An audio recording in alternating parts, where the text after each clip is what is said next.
Perhaps no other novel has more keenly touched the heart of the American lawyer than Harper Lee's To Kill a Mockingbird.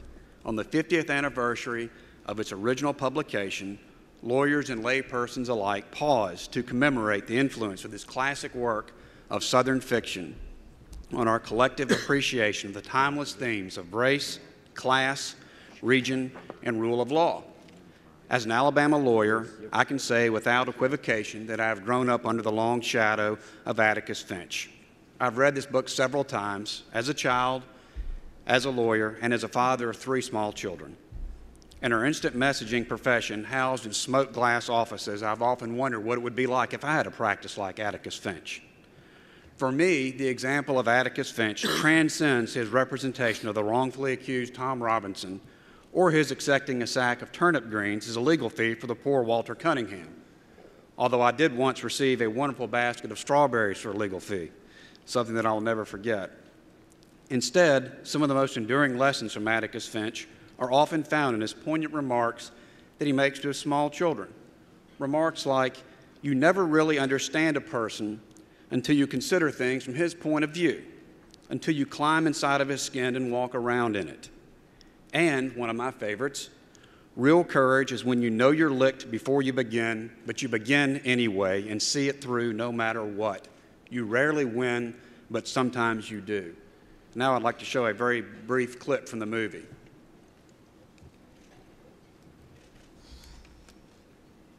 I had nothing but pity in my heart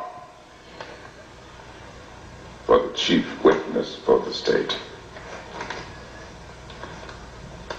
She is the victim of cruel poverty and ignorance. But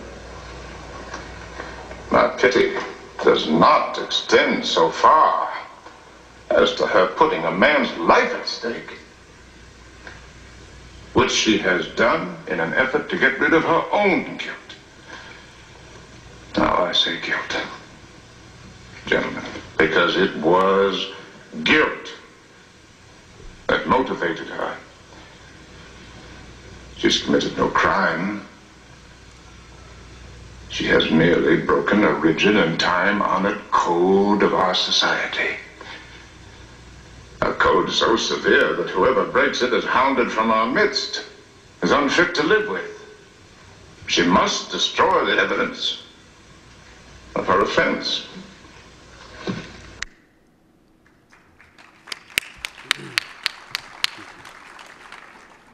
We are, from very early on, trained to be critical of that which we are told and adversaries towards one another.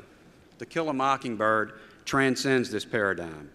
By way of example, Atticus Finch encourages us to supplant our cynicism with integrity and empathy. When I mentioned this resolution to Harper Lee through her assistant, Harper Lee, in an unbelievable display of humility, replied as follows to me in an email, and I quote, "I very much appreciate the resolution to be presented to the House of Delegates. Should the resolution not pass, I still appreciate your efforts." And I'm quoting her email. This is exactly what she said. And she said, "It will not be possible for me to attend the meeting. I'm in frail health, which requires me to stay very close to my physician. I will be presenting an official copy of the resolution signed by Carolyn Lamb and William Hubbard and a DVD of this presentation when I meet with Ms. Lee in Monroeville, Alabama. She has requested that I come alone and that no photographs or recording devices will be allowed. I also plan to meet with her 99-year-old sister, Alice Finch Lee, who still practices law every day, Monday through Friday in Monroeville, Alabama."